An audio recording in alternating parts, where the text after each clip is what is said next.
सहनाववतु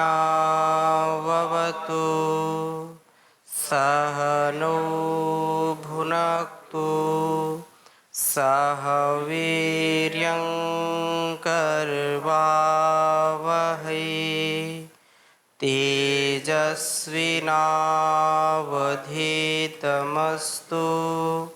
मा विद्विषावहै।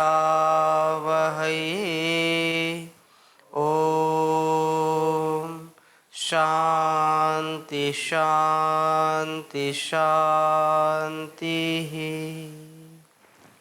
वैदिक जीवन पद्धति इस कक्षा में आप सबका हार्दिक स्वागत है, अभिनंदन है। ईश्वर स्तुति प्रार्थना उपासना के 5वें मंत्र का स्वाध्याय हम कर रहे हैं। ओम ये न देवरुग्रा पृथ्वी च दृढ़ा ये न स्वस्थभितम ये न नाकः यो अंतरिक्षे रजसो विमानः कस्मै देवाय हविषा विधेम। कई बातें हमने इस मंत्र में समझी जानी, थोड़ी सी चर्चा और करते हैं। वह परमात्मा जो सारे लोकांतरों का धारण कर रहा है और जो सुख स्वरूप है, जो भौतिक सुख और आध्यात्मिक सुख दोनों को देने वाला है, दोनों का धारण करता है, उस परमात्मा के प्रति हमारी कृतज्ञता, हमारी भक्ति भावना सतत बनी रहनी चाहिए। उस परमात्मा ने जो सारा संसार रचा है, उस रचयिता के लिए इस मंत्र में बड़ी विशेष बात कही है। जो ये पंचम मंत्र है, प्रभु की विशिष्ट देन का जो वर्णन हुआ है, अर्थात इह लौकिक और पारलौकिक सुख की देन का, उसी की कामना हेतु हम प्रभु प्रार्थित होते हैं और हमारे पूर्ण सामर्थ्य से प्रभु की विशेष भक्ति से आराधना करते रहने का संकल्प दोहराते हैं। हर प्राणी अपने जीवन को सुखी बनाना चाहता है। कोई भी प्राणी संसार में दुख प्राप्त नहीं करना चाहता है। जहाँ भी उसको दुख मिलता है उससे फिर वह द्वेष करने लग जाता है, उसको चाहता नहीं है। छोटे से छोटे कार्य को भी वह सुख को आगे रख करके ही करता है। अपनी सुबह से शाम तक की दिनचर्या भी हम देखें, अपने परस्पर के व्यवहार भी देखें। हम बिना स्वार्थ के ऐसा कहते हैं कि कोई वॉशरूम भी नहीं जाता, लघुशंका भी नहीं जाता। वो व्यक्ति जो अपने वेगों को धारण करता है, उसको वो दुख देने वाले होते हैं, इसलिए उसको वो धारण नहीं करता। और जो धारण करता है निश्चित रूप से उसका शारीरिक सामर्थ्य घटता है। फिर व्यक्ति ऐसा है कि आलसी प्रमादी होकर के इस जीवन को खोता है। इसलिए इस प्राणी को अपने जीवन में सुख चाहिए। अधिकांश प्राणी केवल भौतिक सुख की चाहना करते हैं, केवल उसी में उनकी संतुष्टि होती है, उसी संतुष्टि के लिए वो लगे रहते हैं। मनुष्य भी जिसे प्रभु ने बुद्धि का अनुपम उपहार दिया है और जो यह समझता है कि केवल भौतिक ही सुख हमारे लिए श्रेष्ठ है, स्वः ही सब कुछ नहीं है, इसके अनंतर एक और भी महत्वपूर्ण सुख है, वो ना कहा सुख, पारलौकिक सुख जिसे उसे प्राप्त करना है, वह इस शाश्वत सत्य को भूल जाता है और इस भावना से उत्प्रोत हो जाता है जो भौतिक सुख की कामना करता है कि बस अपने को खाना चाहिए, खाओ पियो और ऐश करो। ऐसी जो कामना है ये भौतिक सुख की कामना है और ऐसी भौतिक सुख की कामना में कभी भी आध्यात्मिक सुख की प्राप्ति नहीं होती है। सारी दिनचर्या वो इसी में लगाता है। वह भूल जाता है कि केवल इह लौकिक भौतिक सुखों में जीवन की सार्थकता नहीं है। उसे तो निश्रेयस सुख की प्राप्ति में पारलौकिक मोक्षानंद की प्राप्ति में भी प्रयत्नशील रहना चाहिए। भौतिक सुख तो प्रभु हमें स्वतः ही सदा प्राप्त कराते रहते हैं, पर पारलौकिक सुख प्रभु केवल पात्र को ही प्रदान करते हैं। एक सामान्य सुख है, सूर्य से हमको प्रकाश मिलता है, चाहे कोई भौतिक सुख की कामना करे या आध्यात्मिक सुख की कामना करे, दोनों को सूर्य का प्रकाश मिलेगा। परमात्मा ने वायु की व्यवस्था की है, प्राणवायु सबको मिलेगी, चाहे अत्याचारी हो, चाहे वह धर्मात्मा हो, चाहे चोर हो, चाहे साहूकार हो। अन्न जल वायु अगन गगन ये सबका सुख मिलेगा सबको। लेकिन विशेष सुख किसको मिलता है?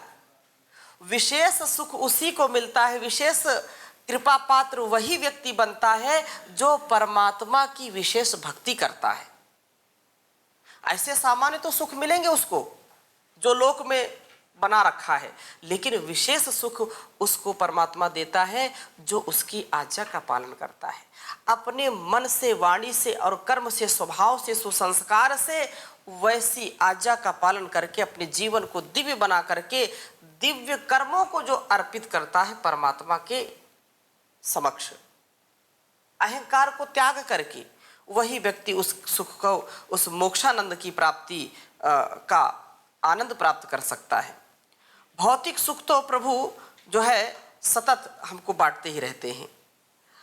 अंतःकरणी उत्तम साधन प्रदत्त किया उस परमात्मा ने। मन, बुद्धि, चित्त और अहंकार ये इंद्रियां साधन है जिसके हम इन विवेक और वैराग्य के द्वारा सुकर्म करते चले जाएं, मानवीय मर्यादाओं का पालन करते चले जाएं, तो निश्चित रूप से इन मर्यादाओं का पालन करने से हमको पारलौकिक सुख मिलेगा।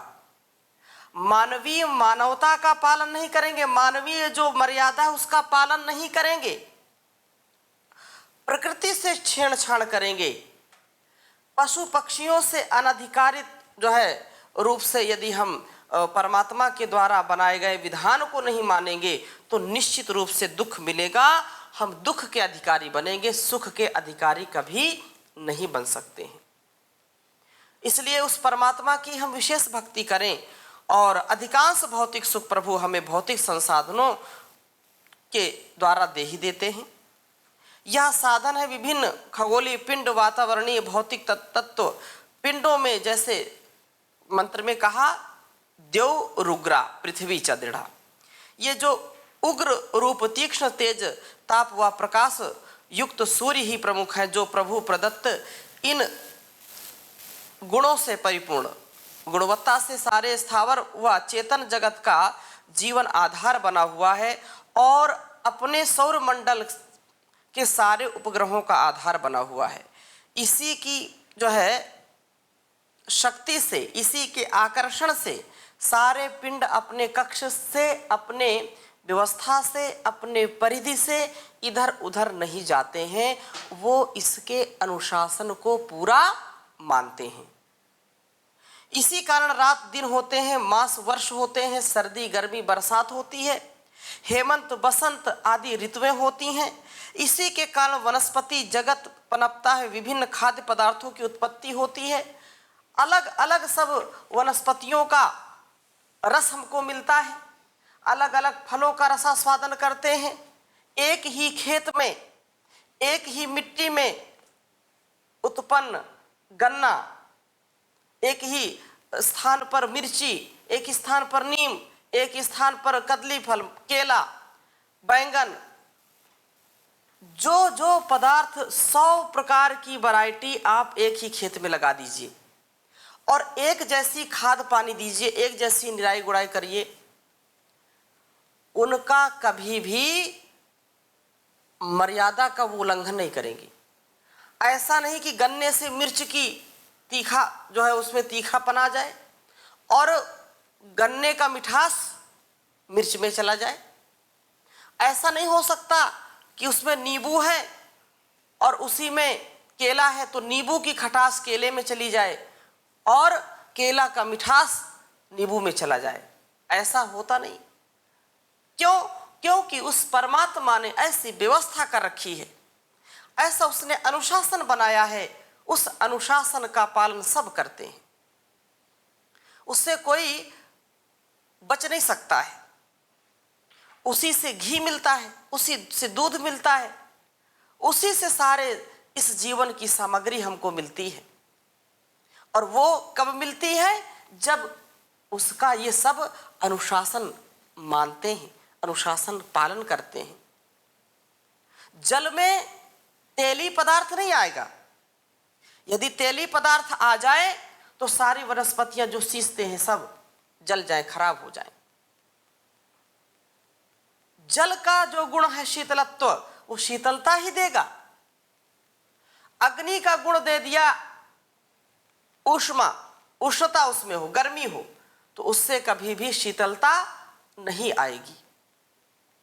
एक विधान बना दिया परमात्मा ने, उस संविधान का सब पालन करते हैं तो वायु के विभिन्न गैसीय तत्वों का उपयुक्त परिणाम बना रहता है, बिना पक्षपात या भेदभाव कि यह सब अपनी जीवनदायिनी रश्मियों को समान रूप से सभी को पहुंचाता है, चाहे गरीब हो, अमीर हो, चाहे विभिन्न जो है अलग अलग मत पंथ संप्रदाय को मानता हो, चाहे दिन रात कोई उसकी माला, उसके नाम की माला जपता रहे, और चाहे दिन रात उसको कोई गाली बकता रहे, सबको परमात्मा एक ही व्यवस्था में रखता है।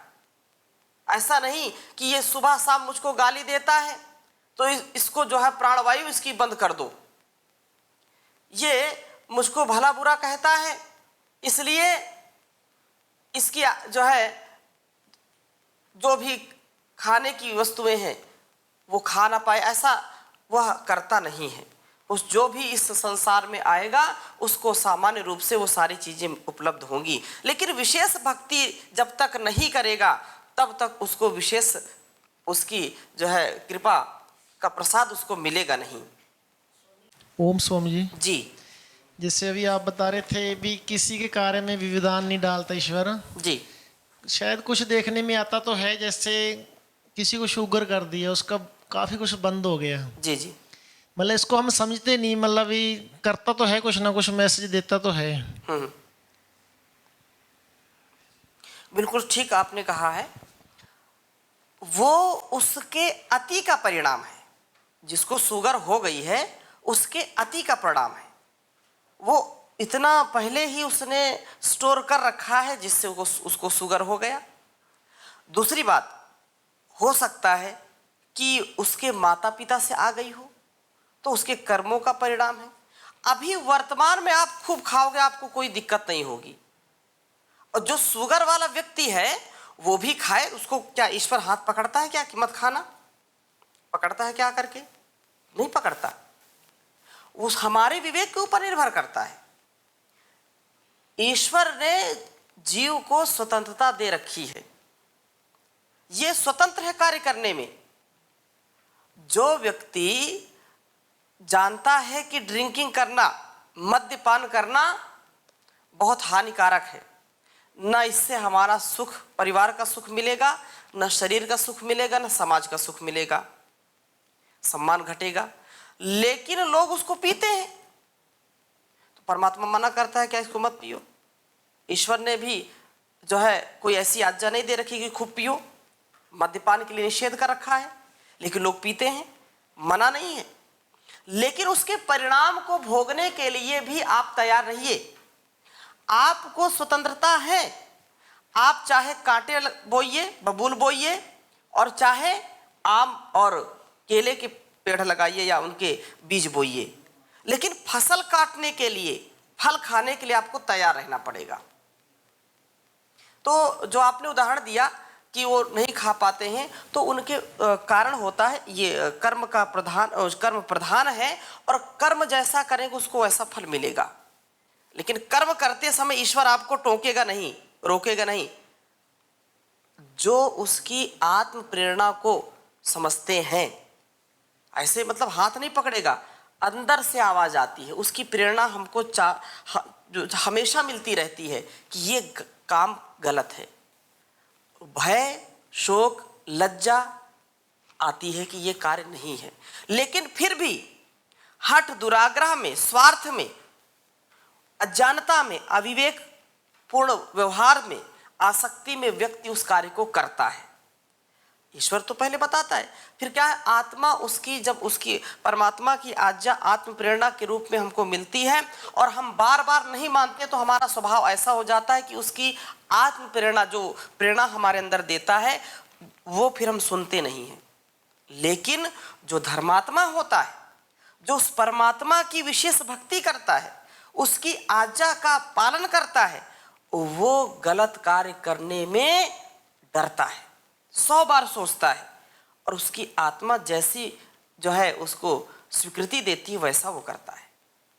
तो इस दृष्टि से जो आपने कहा सत्य है ये कि ईश्वर हमारे कर्मों का फल हमको देगा, लेकिन हमको लगता नहीं कि वो हमको रोकता है, या हमको लगता नहीं कि वो हमारे उसमें दखलंदाजी कर रहा है। और ये वस्तुतः यथार्थ भी है कि यदि वो हमारा हाथ पकड़ेगा आकर के, तो फिर स्वतंत्र हम कहाँ हैं। आपको सारी चीज़ें 56 प्रकार के व्यंजन यहाँ पर दे दिया जाए, 56 प्रकार का भोग लगा करके रख दिया जाए और बोला जाए कि आप जो है आकर के आप ग्रहण करिए, और आपने जाकर के लड्डू में हाथ लगाया, फिर कोई आपका हाथ पकड़े लड्डू नहीं खाना, फिर कोई पकड़ ले नहीं ये नहीं खाना, ये नहीं खाना, सारे जहाँ जहाँ आप हाथ लगाओ वहीं आपका हाथ पकड़ लिया जाए, तो आप स्वतंत्र हो, आप झुझला जाओगे, आप या तो छोड़ करके भाग जाओगे उसको, हाँ, क्योंकि भाई ये तो मतलब ये व्यवहारिक है। भोजन की व्यवस्था कैसी चलती है वो आप अच्छी प्रकार से जानते हैं। किसी को कम दे दिया जाए, किसी को ज़्यादा दे दिया जाए, तो भी लोग बुरा मानते हैं। तो ऐसे उस परमात्मा का जो विधान है वो कभी आपको रोकेगा नहीं, ऐसे टोकेगा नहीं, हाथ नहीं पकड़ेगा, लेकिन वो हमारा सदा ध्यान रखता है, हमारे अंदर ऐसी प्रेरणा को जन्म देता है। यदि हमारे अंदर थोड़ा सा भी विवेक है, थोड़ा सा भी हमारे अंदर समझ है, तो हम उसको नहीं करते हैं, और नहीं विवेक नहीं है तो फिर करते रहते हैं, तो फिर दुख भी भोगेंगे। और जो उसका भक्त होता है वो हमेशा उसी के आज्ञा का एक प्रकार से कहें कि दास होता है, गुलाम होता है। उसने वो दासता स्वीकार की होती है, उसने वो परतंत्रता स्वीकार की होती कि हमारा सामर्थ्य नहीं कि हम ऐसे जीवन को स्वच्छंदता पूर्वक जी पाएं। हे परमात्मा, हम आपकी आज्ञा के पालक बने, आपकी आज्ञा का उल्लंघन कभी ना करें, और मेरी जो नैया है भवसागर से हमेशा पार लगाइए, ये डूबे नहीं। किसी कवि ने बहुत अच्छा लिखा है, भगवान मेरी नैया उस पार लगा देना, अब तक तो निभाया है, आगे भी निभा देना। भगवान मेरी नैया उस पार लगा देना, अब तक तो निभाया है, आगे भी निभा देना। दल बल के साथ माया घेरे जो मुझे आकर, दल बल के साथ माया घेरे जो मुझे आकर, तो देखते ना रहना, झट आके बचा लेना।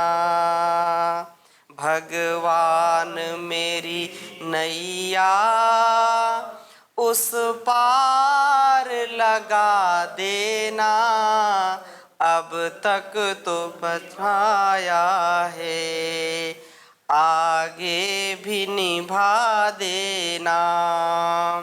संभव है झंझटों में मैं तुमको भूल जाऊं,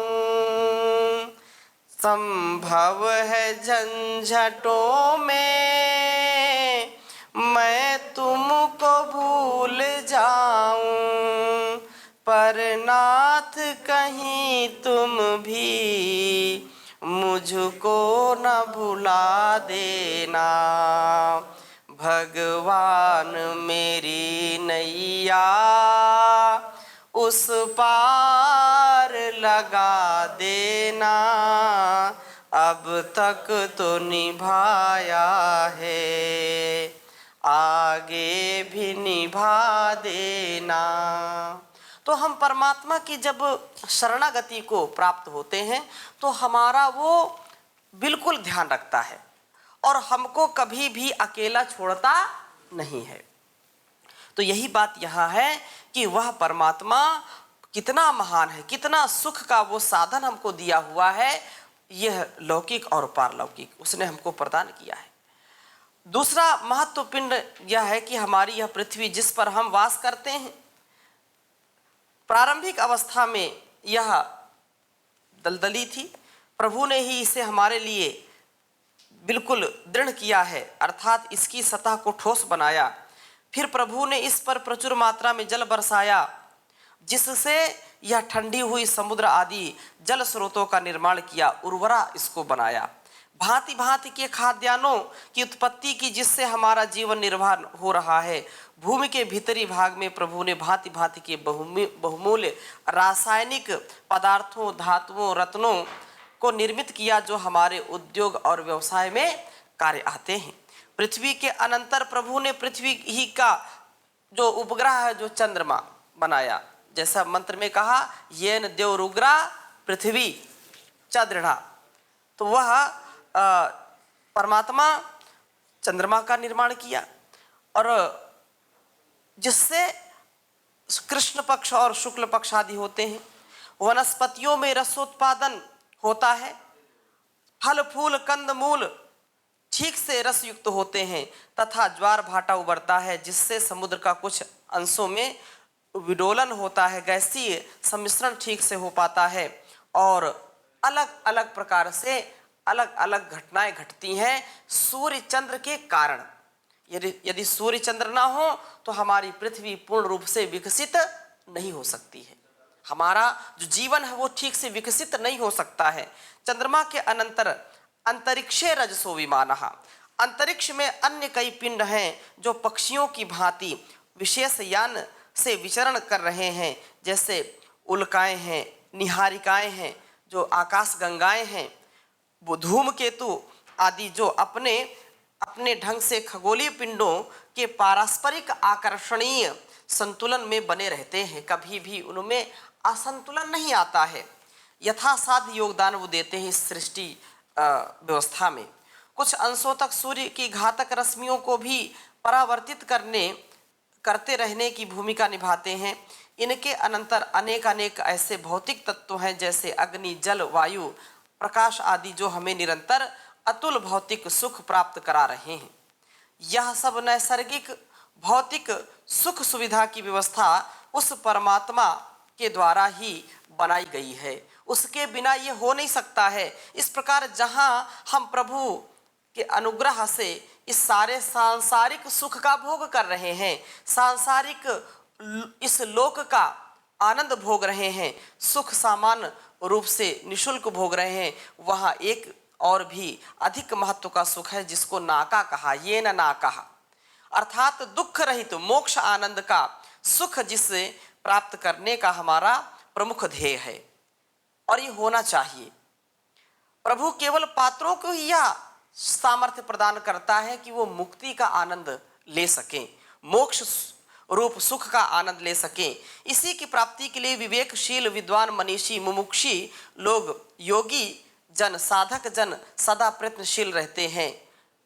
निश्चय ही हमें भी इस सुख प्राप्ति का सुयोग्य जुटाना चाहिए, पुरुषार्थ करना चाहिए, सुकर्मों की संपत्ति अर्जित करना चाहिए, क्योंकि ये जो सुकर्मों की संपत्ति ही हमारे साथ जाएगी।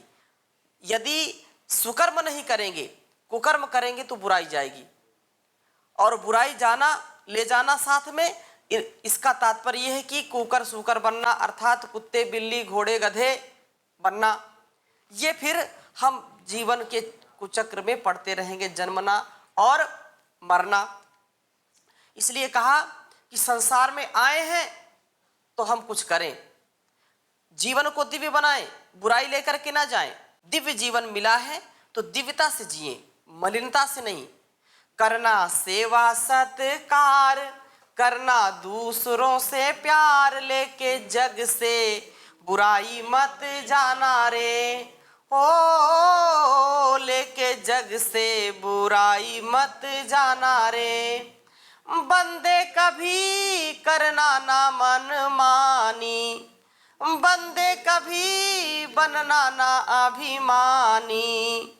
ईश्वर लेगा हिसाब, देना पाए तू जवाब, तब तो तुझको पड़ेगा पछताना रे, ओ लेके जग से बुराई मत जाना रे। घर आए को भगवान समझना, खुद अपना सा इंसान समझना। सबसे मीठी वाणी बोल, यही भेंट अनमोल, न किसी को कभी भी तू सताना रे, ओ लेके जग से बुराई मत जाना रे। संसार में यदि जीवन जीना है और बुराई से रहित होकर के जीना है तो एक ही उपाय है कि वेदानुकूल आचरण करें, वेद की आज्ञाओं का पालन करें, क्योंकि उस परमात्मा की जो आज्ञा है उस आज्ञा का पालन करने में ही हमारी भलाई है और इस जग की भी भलाई है। जीवन और जगत को अच्छा बनाने का पुरुषार्थ करना चाहिए। और यह निरुक्त में भी ये बात आई कि यदि ईश कृपा से यह मानव योनि पाकर के भी अपने जीवन को हमने नहीं पाया, अपने जीवन पाने का तात्पर्य ध्येय को नहीं पाया, तो निश्चित रूप से यह आवागमन का चक्कर कभी बंद नहीं होगा। आचार्य शंकर ने भी इसको लिखा है। एक तो पहले निरुक्त की बात मैं आपको बता देता हूं।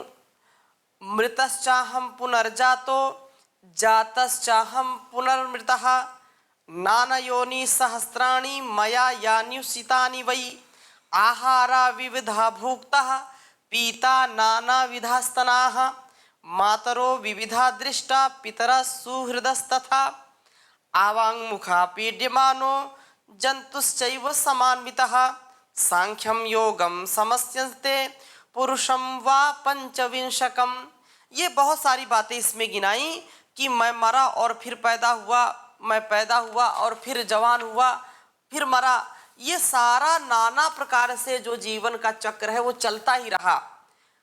अलग अलग ढंग से अपने जीवन को अलग अलग योनियों में जीता रहा। हे परमात्मा, मैं आपकी विशेष भक्ति करूं, इसके लिए ये जो मंत्र संकेत कर रहा है इसका हम पालन करें। कस्मै देवाय हविषा विधेम, तभी इसकी हम जीवन में सुख और समृद्धि, अपनी प्रकृति को, अपने स्वभाव को बदल करके सुसंस्कार से युक्त होकर के दग्ध बीज अपने कुसंस्कारों को कर लें। तो इस मंत्र की चर्चा और मैं थोड़ी सी अगली कक्षा में करूंगा। अभी यहीं पर विराम देते हैं। ओम शांति शांति शांति।